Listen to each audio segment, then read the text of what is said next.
मिनश्शैतानिर्रजीम बिस्मिल्लाहिर्रहमानिर्रहीम अस्सलामु अलैकुम वरहमतुल्लाहि वबरकातुहू।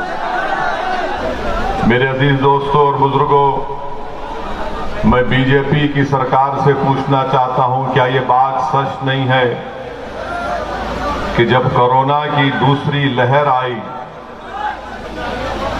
मार्च से लेकर जुलाई तक उत्तर प्रदेश में लोग ऑक्सीजन के लिए तड़प रहे थे, तो योगी आदित्यनाथ की सरकार ऑक्सीजन फराहम करने में नाकाम साबित हुई। उत्तर प्रदेश में लोग कोरोना से मर रहे थे तो अस्पताल में डॉक्टर्स मौजूद नहीं थे, और डॉक्टर्स नहीं मौजूद होने की एक अहम वजह यह थी कि योगी आदित्यनाथ की सरकार ने डॉक्टर के वो जो सैंक्शन पोस्ट थे उनको और उनके ऊपर डॉक्टर का तकर्रुर नहीं किया। क्या ये बात सच नहीं है कि उत्तर प्रदेश में कोरोना की दूसरी लहर में कम से कम 1 लाख से ज्यादा लोगों की मौतें हुई हैं? क्या बीजेपी की सरकार ये नहीं जानती कि पानी के ऊपर, तालाब में, कभी गंगा के पानी के ऊपर गरीब उत्तर प्रदेश आवाम की लाशें तीर रही थीं, और वो लाशें इसलिए तीर रही थीं कि बहैसियत मुख्यमंत्री योगी आदित्यनाथ एक नाकाम चीफ मिनिस्टर साबित हुए, उत्तर प्रदेश के गरीब आवाम की जान को नहीं बचा सके, इसीलिए लाशें पानी पर तीर रही थीं। लोगों को, आवाम को, जनता को अंतिम संस्कार करने के लिए लकड़ियां नहीं मिली तो उन्होंने या तो पानी में छोड़ दिया अपने वालिद की, अपनी मां की, अपने रिश्तेदार की लाश को, या अगर जमीन नहीं मिली दफनाने के लिए तो नदी के किनारे लाशों को दफना दिया गया।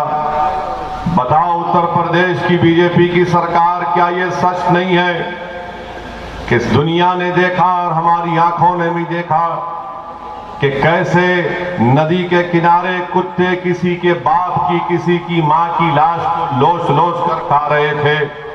क्या ये विकास है आपका कि जिसको दफनाने के लिए जमीन नहीं मिली, जिसको जलाने के लिए लकड़ी नहीं मिली, जिसको अस्पताल में ऑक्सीजन नहीं मिला, जिसकी जान बचाने के लिए दवाएं नहीं मिली, डॉक्टर नहीं मिला, और आज आप बड़े बड़े झूठे दावे कर रहे विकास के? ये कौन सा विकास है आपका, बताइए आप।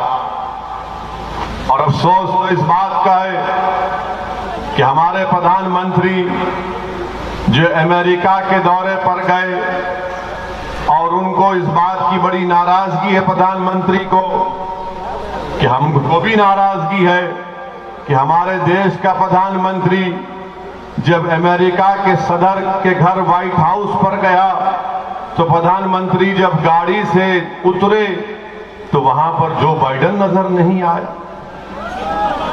जो बाइडेन नरेंद्र मोदी जी का इस्तकबाल करने नहीं ठहरा था फूल का गुलदस्ता लेकर, बल्कि जो बाइडेन अंदर कमरे में बैठे थे, हमारे प्रधानमंत्री को अंदर जाकर जो बाइडेन को मिलना पड़ा।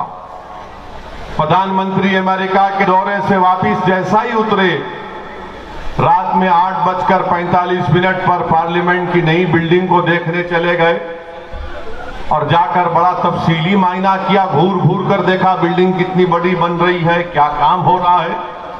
वहां पर पार्लियामेंट की बिल्डिंग पर काम करने वाले मजदूरों से बात की, मगर हम देश के प्रधानमंत्री से पूछना चाहते हैं, जब उत्तर प्रदेश में गरीब आवाम की लाशें पानी पर तीर रही थीं, जब उत्तर प्रदेश के अस्पतालों में इलाज के लिए बेड नहीं मिल रहा था, जब उत्तर प्रदेश में गरीब मर रहा था घुट घुट कर, प्रधानमंत्री नहीं आए देखने के लिए क्या हो रहा है, कैसे हो रहा है।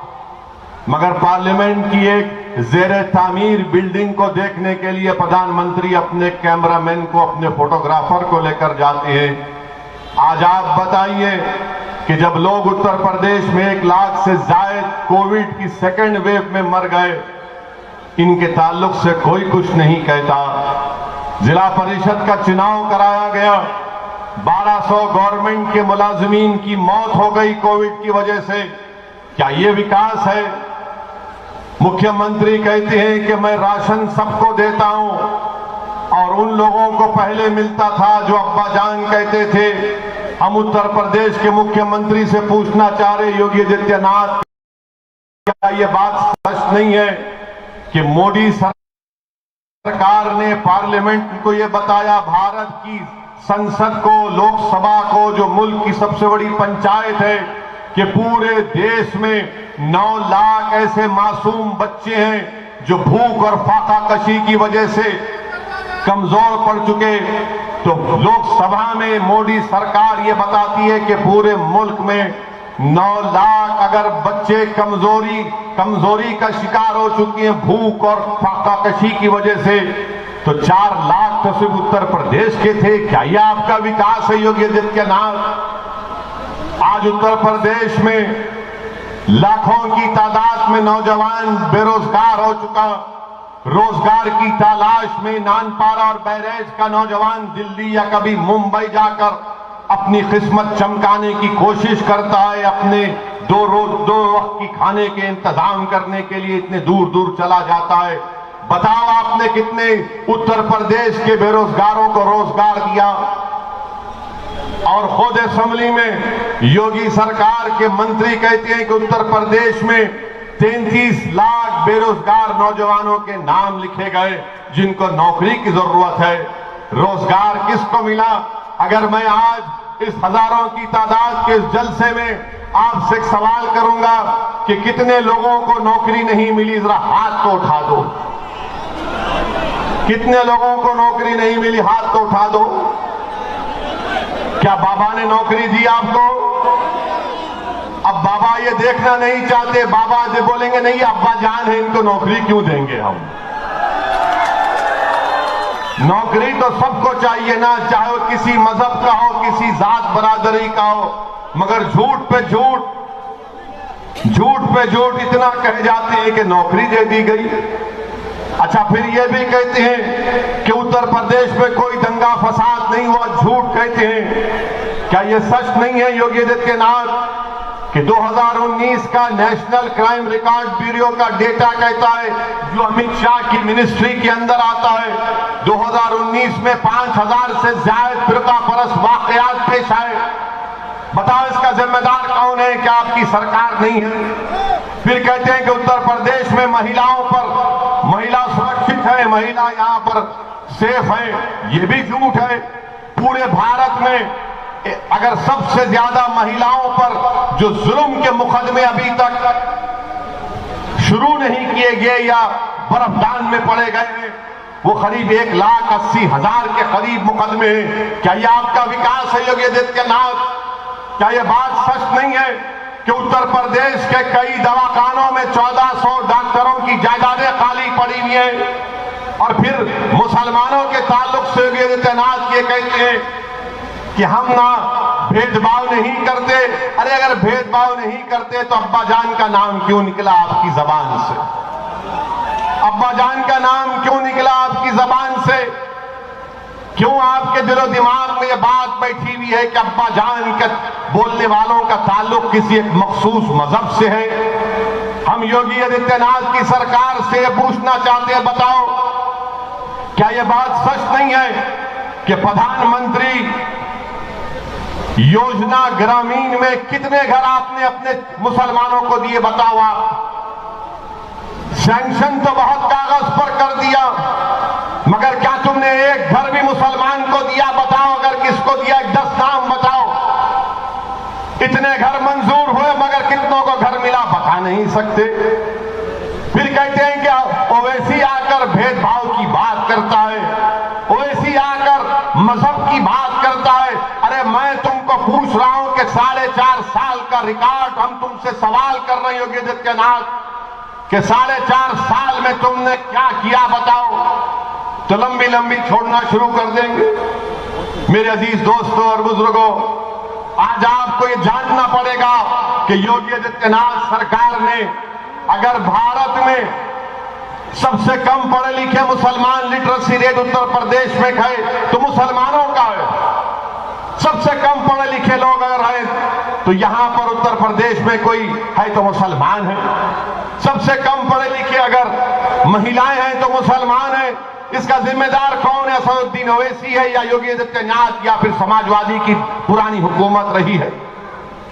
आप खुद सोचिए कि हम पर इल्जाम लगाते हैं कि ये वोट काटने आया है। एक तरफ ये नाम निहाद सेकुलर पार्टी ये कहती है कि ओवैसी की पार्टी वोट काटने आई है, तो दूसरी तरफ योगी आदित्यनाथ और आरएसएस और वो कट्टर तंजीमें कहती हैं कि ओवैसी को भारत से मोहब्बत नहीं है। आप खुद पूछिए कि उत्तर प्रदेश में सिर्फ 2% मुसलमान ग्रेजुएट होता है, इसका जिम्मेदार कौन है? क्योंकि हमको शौक नहीं है पढ़ने लिखने का। मैं आपसे सवाल कर रहा हूं, आपसे सवाल कर रहा हूं, हाथ उठाकर बताइए कि आप अपने बच्चे और बच्चों को पढ़ाना नहीं चाहते? क्या आपको स्कूल की जरूरत नहीं है? क्या आपको नानपारा में डिग्री कॉलेज मिल गया? हमारे बच्चों को पढ़ाने के लिए प्राइवेट बस में नानपारा से बहरेज जाना पड़ता है। और उत्तर प्रदेश में बीजेपी की सरकार कहती है कि हमने यहां पर बहुत बड़ा काम किया।